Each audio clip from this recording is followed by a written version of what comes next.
Why don't we go directly to the audience? Unless, Isak, you wanted to comment upon what you've heard since you spoke? No, maybe we have questions. Okay. It would be nice if you asked a few questions at the beginning and conversed for a little bit before going into the board. Okay. Okay.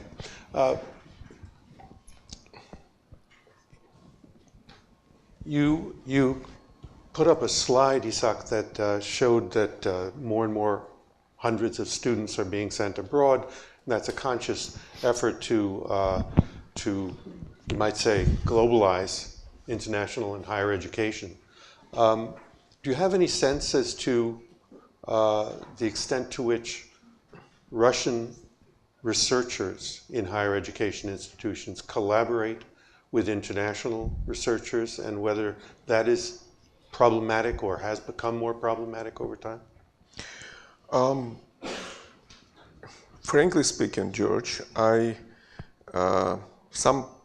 the last couple of years, I more often had problems in building research collaboration in the West than in Russia, to be frank, for obvious reasons.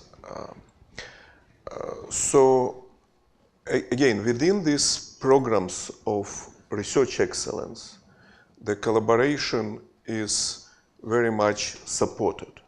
There are instances, and I do remember a great guy from Madison, Wisconsin, who got his grant from the Ministry of Defense, from the Department of Defense, and and asked for sociological study in Russia. It's a well-published story, and it was a big scandal that the US Department of Defense contracted Russian sociologists to do sociological study.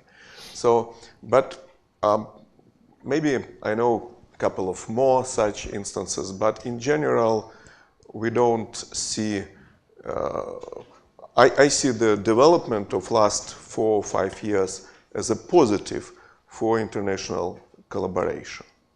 With obviously some self-censorship in terms of what you are going to study. Do you have any thoughts on that? Well, I agree. I mean, we had actually, when I first came in 2013, like we would have a conference and somebody would write me from the States and saying, well, you have this anti-gay law, our students are not coming. So this kind of things. So I think there's kind of, it's not a formal boycott, but I think there is a lot of hesitancy for people to, in the West, to engage. And I think it's a wrong attitude, exactly the wrong one. So if you want to help Russia to become democratic, come, work with us, with us. We've seen in the United States, or at Berkeley, a surge of student interest in both economics, business administration, computer science, big-time computer science. Do we see a similar surge of student interest in certain disciplines in Russia? Sure. One of the main trends of last 25 years was dramatic growth of the interest to humanities, law, political science, social sciences. It still exists. The IT, computer science, now becoming more popular. The government is trying to support engineering with some moderate success, I would say. Well, we should probably add that the what you call government or public affairs is hugely popular because it pays to be, a state or government employee in Russia. So the students are being very pragmatic there too. I think there's a question. Yes. Fascinating presentation. My name is Rahul. I'm with Study Portals. My question is related to the BRICS framework and especially the role of authoritarian or top-down government in creating government excellence projects. So, of the 5 countries in BRICS, India, South Africa, Brazil, all 3 of them are more democratic in a sense. And all 3 of them have tried their own versions of creating high quality global excellence projects. All of them have gone nowhere. China and Russia, they both are trying their own global excellence projects. Both of them seem to be moving forward. And I'm just commenting, especially to Isak's point, that economic nationalism is good. It helps in internationalization, and it helps in building good quality higher education system. So to comment from both the panelists, is authoritarian government good in terms of building world-class education system?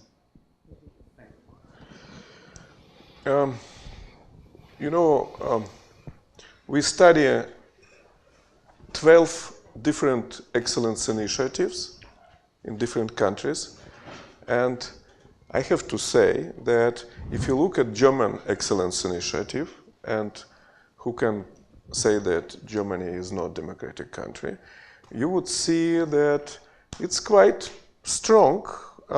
It has, in many instances, very prescriptive nature. For example, graduate schools project within the excellence initiative.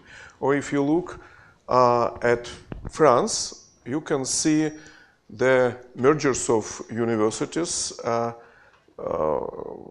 It started, Christine, if I'm right, by Sarkozy government in 2013. So, frankly speaking, when we did an analysis of excellence initiatives in different countries, we didn't find big differences between the way these initiatives were implemented in China and Russia and in Canada, Germany, or other countries. Well, I agree, and I think there is also a difference that in Soviet Union, Isak mentioned that the legacy was already there, right? There was already a layer of universities, or whatever, 600 of them, so you could build on top of that, right?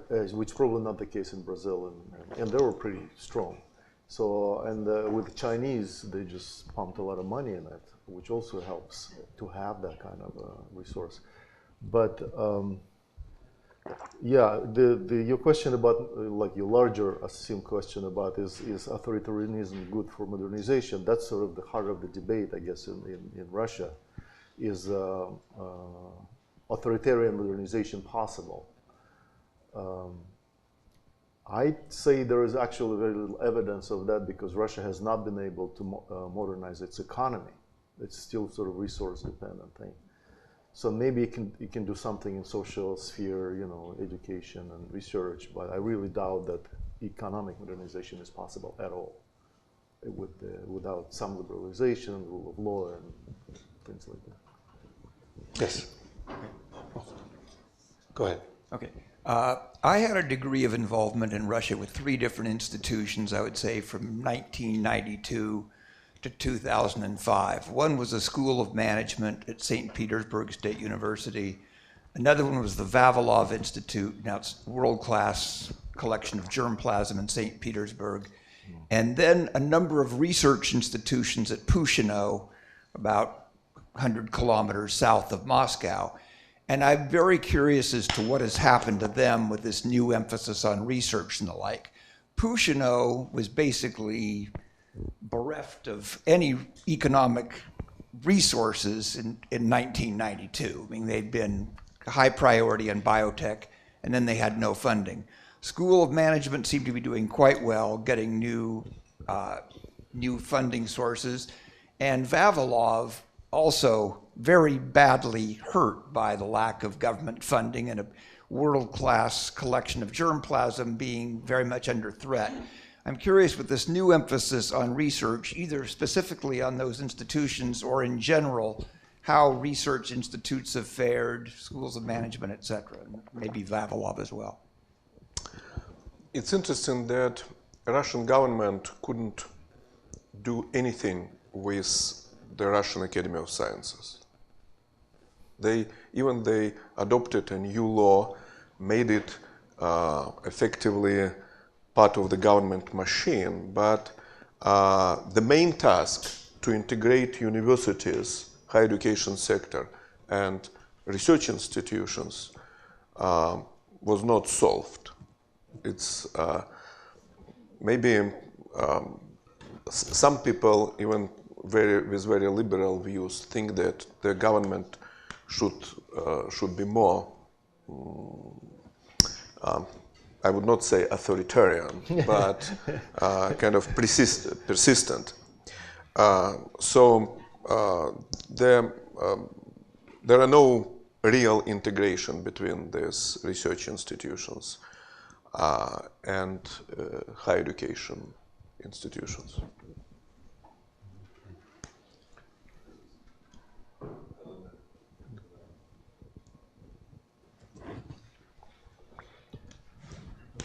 Just a comment, we never had an excellence initiative. We had a Science Without Borders, which is just internationalization.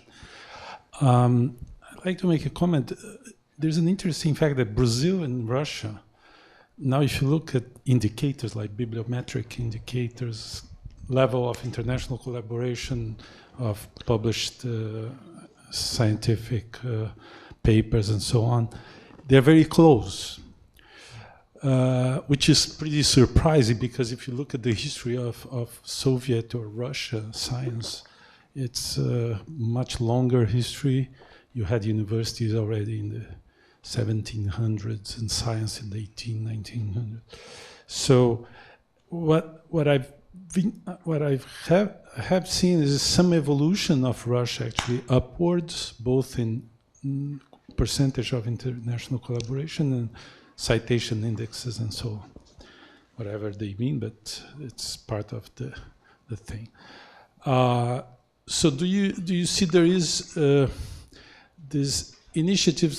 What are actual impacts of that in terms of support by government to specific institutions or to specific segments? Is that concentrated on research as in most cases? Or is there also a worry about the level quality of undergraduate education? I mean, is the quality of undergraduate, we see these huge numbers. Russia is always on the top of percentage of people participating in higher education. What about the quality? Is there a way of gauging that and so on? Very briefly, first, indeed, the government now, and starting from 2005, concentrated on the research excellence because of, indeed, Russian indicators of research productivity failed significantly in 90s. And starting probably from 2011, there was a growing interest to the quality of undergraduate education. And again, here we have some issues with university autonomy. Because on the one hand, we protest when the accreditation agency is too active. On the other hand, we indeed observed a number of low-quality institutions semi-privatized, like Trump University, effectively selling the diploma. So now the government is trying to do some relatively intelligent things to make universities more transparent for the students and grow and raise the quality of undergraduate education. But this process has just started. Well, yeah, I think Igor here would probably know more about that. I think you're absolutely right. There is a lot of issues with quality whenever you massify your higher ed, right? I mean, it's just a given. And Russia has fair share of terrible undergraduate teaching and learning, but I don't think it has to do much with the push for research. That precedes and pre-existed. In fact, did you have a paper about the, there might be a slight negligible effect when you like push the university into research agenda on the quality of undergraduate teaching, but it's nowhere near to where you would worry about that. Is it accurate? Yeah, so it's no, I don't think so. I don't think there's any evidence that the push to research actually decreased the quality of undergraduate education. Probably the opposite is true, and so I mean, at least in research universities, you can't say that that's the case. You know, the trade-off between research and teaching can sometimes be posed in a positive way to suggest that there's not a trade-off, and that is that good research leads to better teaching because you're giving your students that which you are most excited about and that which is newest and freshest in the findings. But the trade-off comes when you have large new amounts of funds pumped into universities for research purposes by their best researchers without any reduction in their teaching load. Then you're asking them to become a super person. And I wonder whether this trade-off between teaching load or teaching responsibility, whatever phrase you'd want, and time left for research, good research, ambitious research, with products having to be shown in each scientific plan period, has become a salient one anywhere within higher education in Russia. No, it remains as a big problem. Yeah. Well, but given the fact that we don't really have a valid, reliable instrument to measure quality of undergraduate education, let's just start with that. It's very difficult to say. I mean, we can, yeah. How would you know? Mm-hmm. I have a question about, you mentioned there's a very practical nature at your institute regarding how far faculty might push the limits of discourse and so forth. In the social sciences, I'm curious, what are the limits that you would see in looking to the political system and discussing it and examining it, or is that really not something that's going to take place in the academy and more in a public arena?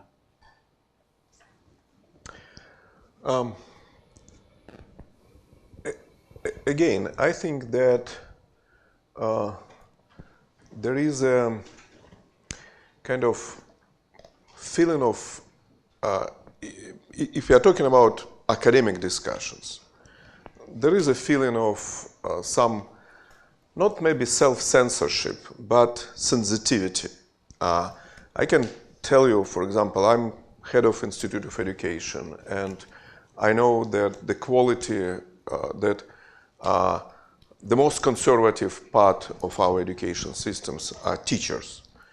But I would probably don't come to the big conference and present it as a result of my research. I would probably discuss it in more specialized, smaller seminars or something like that, or write a note or policy note to the Minister of Education.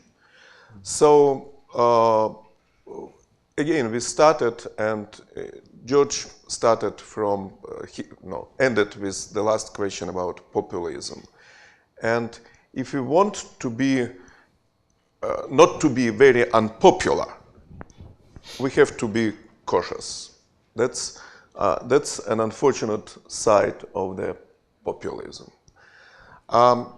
It doesn't stop my colleagues when they write something for Popular magazine to express their radical views, sometimes in both ways, very conservative and very liberal. I totally agree. I mean, in my 3 years, I've never felt like in any scholarly discussion I had to censor myself, right? Only when it becomes public, then you have to worry about that. Well, that's an interesting distinction. Well, whatever I say here today is not going to make into the news, right? Sacramento Bee is not going to write about that conference. So it's the same thing in Russia. You can walk through higher school economics and see a seminar on authoritarianism or on Putin's, on political machine. All of that could be discussed and published in special journals. Now, if I'd write to. I think we should conclude because we're a little late on time and we need to go to lunch. So a round of applause for our. Thank you very much.